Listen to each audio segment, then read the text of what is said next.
Oui. Non mais je sais ce que vous allez me dire. Et vous aurez raison. Oui. Oui. La vidéo est en retard. Et très honnêtement, ne me posez pas la question, même moi je ne sais pas pourquoi la vidéo est en retard, je n'ai juste pas tourné la vidéo au moment où il fallait. Et du coup, eh bien tout le planning a été chamboulé, je suis désolé, mais il n'empêche que la vidéo est là. Un petit peu en retard, il est vrai, mais la vidéo est là. Bref, on va pas s'attarder plus longtemps et c'est parti pour la présentation manga. Alors le manga que je vais vous présenter aujourd'hui ne fait clairement pas partie de mes lectures habituelles, ce n'est pas le genre de thème, le genre de lecture que j'aime aller lire, et pourtant, j'ai bien aimé ce petit manga. Ce manga, c'est tout simplement Les Aides de la Mort Shinitori, qui est donc un manga chez Kazé, et vous pouvez voir à la couverture ainsi qu'au titre que c'est pas forcément un manga hyper joyeux. Alors Shinitori, qu'est-ce que c'est? Eh bien, c'est déjà un manga en 3 tomes, donc c'est plutôt cool parce que c'est une petite série, donc vous vous en doutez, je vais pas vous dévoiler beaucoup de choses à propos de l'histoire, parce que sinon, ça risque de vous gâcher toute la lecture étant donné que le manga n'est pas très long. Bon, mais pour faire bref et assez rapide, de quoi nous parle le manga? Eh bien, vous connaissez peut-être le film Les Oiseaux d'Hitchcock, qui est, soit dit en passant, un excellent film. Et bien là, dans Shinitori, c'est un petit peu la même chose que dans ce film. Sauf que les oiseaux sont encore plus glauques, encore plus dégueulasses et encore plus vénères. Bon alors pour ceux qui n'auraient pas la ref, en gros, eh bien vous avez tout simplement des oiseaux qui s'attaquent aux humains, des oiseaux qui mangent les humains, des oiseaux qui ont une dent contre les humains ou plutôt un bec. Dans Shinitori, il y a un espèce de virus qui s'est répandu au sein de la population, un virus qui fait que dès qu'un humain est mordu par un oiseau ou bien par justement un humain transformé, car oui, une fois qu'un personnage s'est fait mordre, il va se transformer en un espèce d'oiseau migoule. Voilà, un espèce de truc immonde qui ressemble un petit peu à ça finalement, et du coup c'est assez dégueulasse, et nos personnages vont devoir essayer de s'enfuir, de faire face à ces oiseaux, et peut-être de régler le problème de ce virus. Et heureusement pour nos héros, il y a une jeune fille qui est capable d'arrêter ce virus, d'arrêter la pandémie.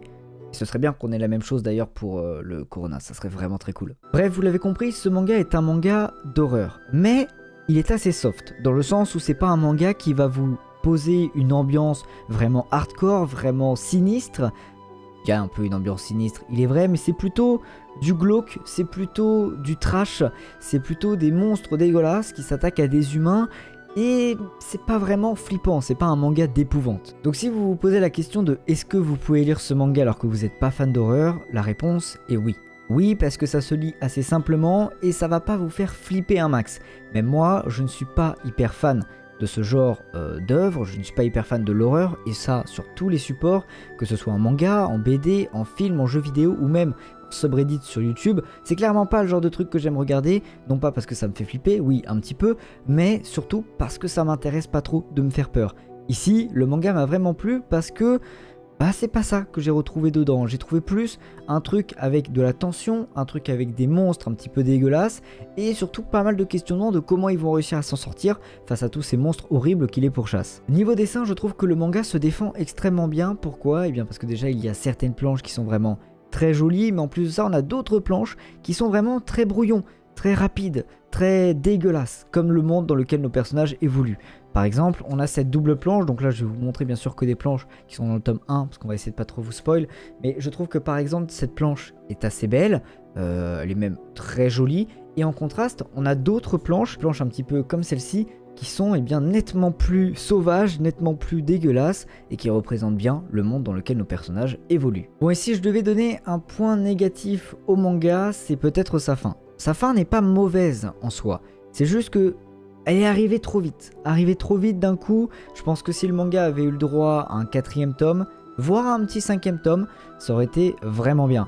Ici, je trouve que la fin arrive un peu vite, il y a une ellipse entre un certain passage et la fin, et je trouve ça un petit peu dommage, je trouve que ça a un petit peu rushé. Après, je me doute que c'est sûrement parce que le manga n'a pas fait assez de ventes au Japon, et que du coup, ils ont dû le terminer en 3 tomes, mais je pense qu'un 4e tome aurait été vraiment bien.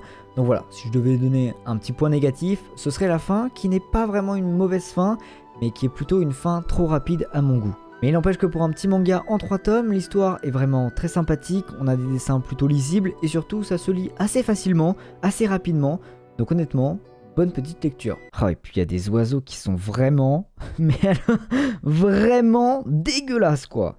Ah, il y a des oiseaux, Ah, ils te font bien flipper là. Je suis en train de revoir 2-3 pages. Ah ouais, il y a des trucs, tu sais même plus si c'est vraiment des oiseaux quoi.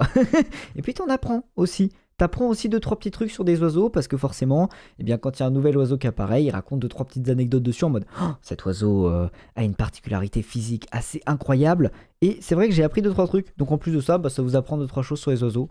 C'est plutôt cool. Bref, sur ça, on en a terminé avec cette vidéo. J'espère qu'elle vous aura plu. N'hésitez pas à me dire si vous avez lu le manga, si vous intéresse, si vous, les trucs d'horreur, c'est plutôt votre kiff ou pas du tout. Voilà, dites-moi, n'hésitez pas à me dire. Et puis voilà, on se dit à la prochaine pour une nouvelle vidéo. N'hésitez pas à me rejoindre, bien sûr, sur Twitter, sur Instagram. Mais aussi, le plus important, j'ai envie de dire en ce moment, c'est sur Twitch. C'est là où je passe le plus de temps et où je m'amuse le plus. Bref, n'hésitez pas à me rejoindre sur tous ces réseaux. Et je vous dis à la prochaine pour une nouvelle vidéo. Tchuss!